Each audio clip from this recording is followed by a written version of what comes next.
হেমতাবাদ বিধানসভায় দলীয় কর্মসূচিতে যোগ দিতে রবিবার রায়গঞ্জে আসেন সিপিআইএম নেতা শতরূপ ঘোষ। হেমতাবাদের সভায় যাওয়ার আগে এদিন রায়গঞ্জে বেশ কিছুক্ষণ সময় কাটান তিনি। সামনে বিধানসভা নির্বাচন, তার আগে রায়গঞ্জে দলীয় নেতাকর্মীদের সঙ্গে আলাপচারিতাও সারেন তিনি। এদিন সংবাদ মাধ্যমের মুখোমুখি হয়ে রাজ্যে কেন্দ্রীয় বাহিনী প্রবেশের নির্দেশিকা প্রসঙ্গে শতরূপ ঘোষ বলেন, তারা গত বিধানসভার সময় থেকেই সিদ্ধান্ত নিয়েছিলেন যে কেন্দ্রীয় বাহিনীর কোলে চড়ে ভোট করবেন না কিংবা কেন্দ্রীয় বাহিনীর ভরসায় ভোটে লড়বেন না। গত পঞ্চায়েত নির্বাচনে বিজেপি আদালতে মামলা করে কেন্দ্রীয় বাহিনী নিয়ে এসেছিল রাজ্যে। বিজেপি কেন্দ্রীয় বাহিনী নিয়ে যে ভোট পেয়েছিল, সিপিআইএম জনগণের বাহিনী নিয়ে তার চেয়েও বেশি ভোট পেয়েছিল।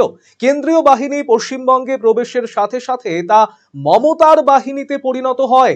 মমতা বন্দ্যোপাধ্যায়কে কেন্দ্রের ভরসায় সরানো যাবে না, তাকে জনগণের ভরসায় সরাতে হবে।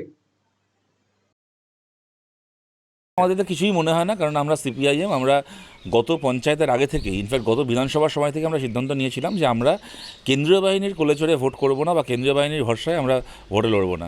এটা বিজেপি করেছিল। বিজেপি, আপনাদের মনে আছে, পঞ্চায়েত ভোটের আগে শুভেন্দু অধিকারী সে আদালতে মামলা করে কেন্দ্রীয় বাহিনী নিয়ে এসেছিল।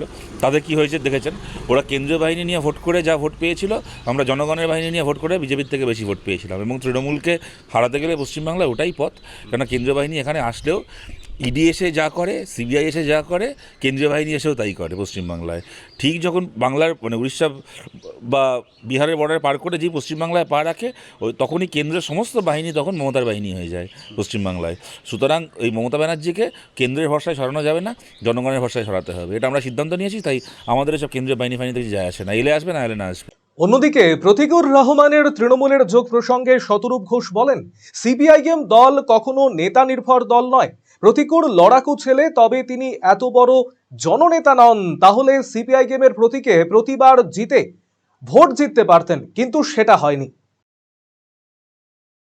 আমরা কখনো চাই না যে একজন কেউ যে এতদিন ধরে একটা দলের থেকেছে, লড়াইয়ে থেকেছে, একসঙ্গে রাজনীতি করেছে, একসাথে এত সময় কেটেছে, সে চলে যাক। তার বাইরে আলাদা করে যদি ক্ষতি হিসেবে দেখেন, তাহলে সিপিআইএম কখনোই একেবারে সে পাড়ায় যে সিপিআইএম করে থেকে শুরু করে সিপিএমের সর্বোচ্চ নেতা পর্যন্ত, সিপিআইএম কখনোই কোনো নেতা নির্ভর দল নয়। প্রতিকূল ডেফিনেটলি অত্যন্ত, আজকেও দল থেকে চলে গেছে বলে আমি কোনো খারাপ কথা বলবো না, অত্যন্ত ভালো ছেলে, অত্যন্ত লড়াকু ছেলে হিসেবে ওকে চিরকাল জেনে এসেছি। তার মানে এই নয় যে এত বড় জননেতা, তাহলে তো সিপিএমে থেকে যখনই ভোটে দাঁড়াতো বিরাট ভোটে জিততো, কখনো তো জেতেনি, প্রতিবারই জমানত বাজেয়াপ্ত হয়েছে। এটা প্রতিকূলের দোষ না, এটা আমাদের রাজনৈতিক ব্যর্থতা। তেমনই সিপিআইএম যদি প্রতিকূলের জায়গায় যদি আমি প্রার্থী হতাম, আমারও একই ফলাফল হতো। আমি কখনো বলছি না যে প্রতিকূলের দোষ সেটা, কিন্তু আমি এইটা বলার জন্য বলছি যে অতএব যার থাকায় আমি তার ক্যারিজমায় জিতে যাচ্ছি না, সে চলে যাওয়ায় ভাবে হেরেও যাবো না। তা আমাদের তোকে অফেন্স করার কোনো কারণ নেই। আমরা ওকে আমাদের শত্রু নাকি, আমরা কখনো ভেবেছিলাম নাকি আমরা হঠাৎ অফেন্সিভ হতে যাবোই বা কেন ওর ব্যাপারে? ও ঠিক করেছে ও নিজের পরিবার পাল্টাবে, তো আমরা কি করতে পারি? দেখুন, ওটা এখন যতদিন আমাদের দলে ছিল ততদিন একটা রুচিতে কথা বলতে, এখন যে দলে গেছে তখন সেই রুচিতে কথা বলবে। এখন এই দেখুন, একটা জিনিস আমি বুঝি যে কারুর হতে পারে পরিবারের মধ্যে কারোর বাবার সঙ্গে ঝগড়া হয়েছে, তবে বাবার ওপর রাগ করে কেউ পাশের বাড়ির কাউকে বাবা বলে না। যদি কেউ বলে থাকে তাহলে বুঝতে হবে যে এর পেছনে অন্য গল্প রয়েছে। সিপিআইএমে যারা আছে তাদের প্রত্যেকেরই ভালো ইমেজ রয়েছে। সিপিআইএমে কি আছে? সিপিএমে তো এমন কেউ নেই যার খাটের তলা থেকে টাকা পাওয়া যায়। সিপিএমে এমন কেউ নেই যে চুরি করে জেল খেটে এসেছে। সিপিএমে যারা আছে সবারই ভালো ইমেজ আছে, এবং বোঝাই যাচ্ছে তৃণমূলে ভালো ইমেজের লোকের অভাব রয়েছে, তাই অন্য দল থেকে নিতে হচ্ছে। রেজাক মোল্লার শেষ দিকে যে ভিডিও দেখেছিলাম, প্রতিকূল আমার ছোটো ভাইয়ের মতো, আমি চাই না কোনোদিন যেন প্রতিকূলের এরকম কোনো ভিডিও দেখতে হয় যেখানে ও বিছানায় শুয়ে শুয়ে অথর্বের মতো বলবে যে আমার খুব ভুল হয়েছিল, এখন আফসোস হয়, আপনারা সবাই ভালো থাকুন। আমি যাই হোক, আপনারা জানেন রেজাক মোল্লাকে শেষ জীবনে আমরা কী চেহারায় দেখেছি। প্রতিকূলের যেন কখনো রকম চেহারা দেখতে না হয় আমরা চাই। Eastern India's #1 boarding school, Himalayan International Residential School, Siliguri. Separate AC hostel for boys and girls. 126-acre lush green campus.